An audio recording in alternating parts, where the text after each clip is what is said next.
No, so in grade 10, like I told you, I became head boy, but then I understood at a young age that in order for me to get into a good varsity, I needed to have higher grade. Yeah. So at the time, my school wasn't offering higher grade. So grade 10, I left and I came to Windhoek to do my grade 11 and grade 12. If you've just joined us, you've joined us at the most opportune time because this man needs no introduction whatsoever. Munana, if you don't know him from TV, then you know him from the fashion scene.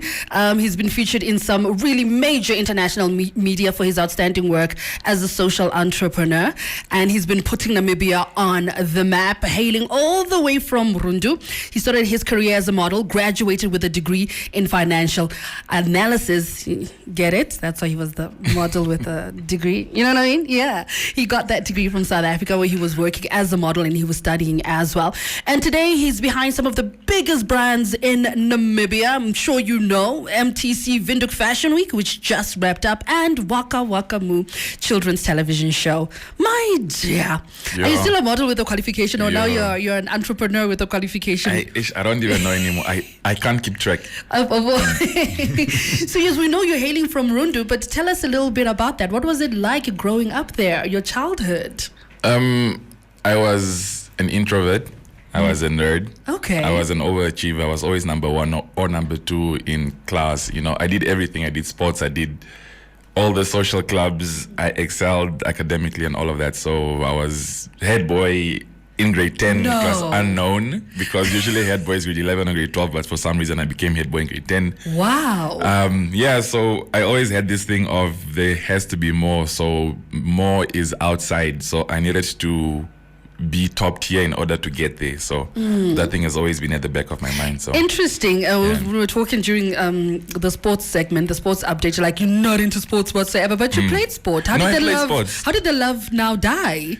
It wasn't love. It was a thing of, okay, I need to get as many merits as I can. I need to get as many colors as I can. I need to have a perfect score. You know what I'm saying? Just to facilitate my entry into other schools and all of that. And you just have a good transcript. Yeah.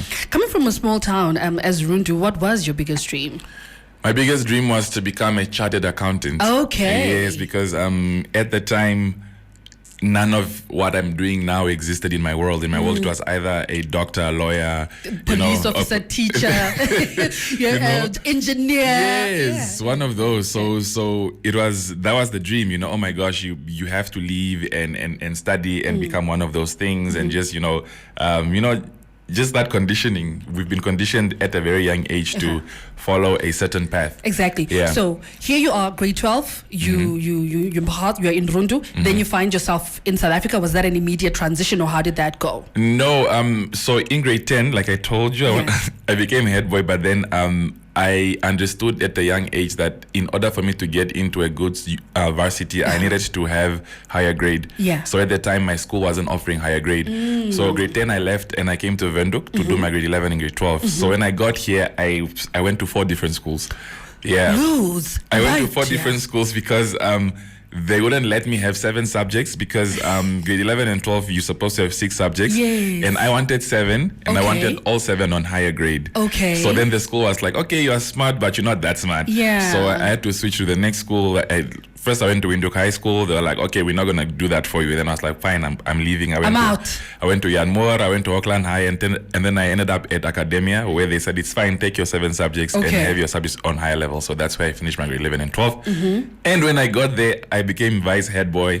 Ooh, look at you just taking over. Taking over. Yeah, so, yeah. And then I wanted to go to South Africa, so I applied. I went to UCT. I got in, which was the best university in Africa. So, and that's when you got exposed to much more than what like the chartered accountancy and the and the engineering and the doctors and the things. So I got in to do a BCom so that I can pursue my CA degree and all of that. But then somewhere along the line, I had to change varsities. Yes. And that's how I ended up in financial analysis, because I was like, okay, the CA thing isn't working anymore. So as I was studying, I needed to pay for school because I am switching varsities meant that I lost my bursary and all of that. So I had to pay for school, Parents were not employed at the time.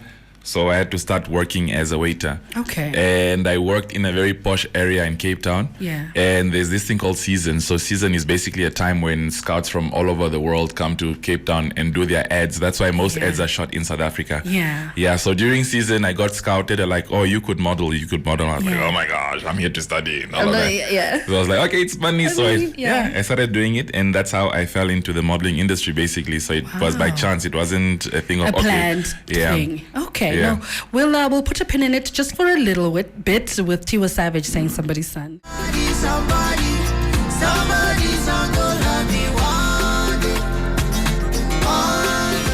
I'm chilling with somebody's son, also me, man. I'm chilling with Louis Munana from Rundu to Cape Town, chartered accountancy, financial analysis, to being like an avid model being scouted. Imagine just walking down the street and someone goes, you're good looking, man. You man.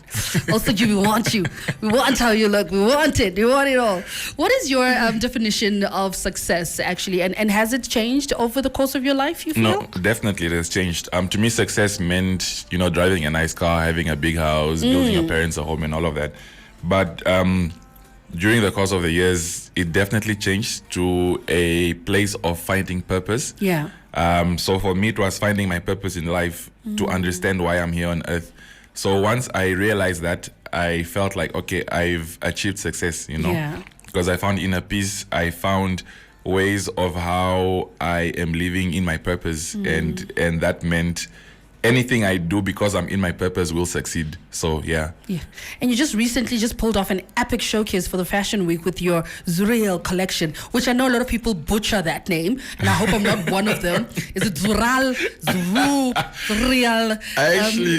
I actually need to give you something for saying it right. Oh, thank you. Yeah, Zuriel. Yeah. So you're saying it right. People are Zuriel, Zural. And I'm like, oh they my gosh. butcher it all the time. What was that like for you, the creative process of putting that all together even? First of all, I decided to have my own slot because we have 6 slots at Fashion Week, and each slot has about 10 designers.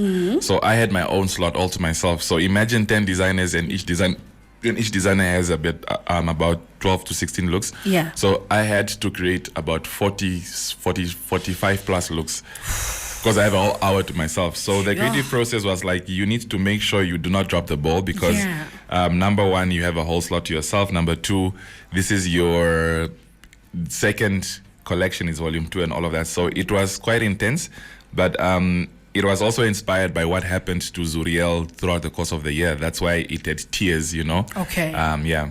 And what just talk us through that. The tears were meant tears or TIERS, tears. Yeah. In it, yeah. So basically, there was the rose gold house. So I had 5 houses. So each houses was themed according to the different colors. I see. Yeah. So the rose gold house was themed in your rose gold colors, your rose gold, your pink, and your reds, and so forth. And that was because we had one of our dresses for Miss Namibia in the top 5. It was rose gold. Our first wedding this year was, the bride's colors was rose gold.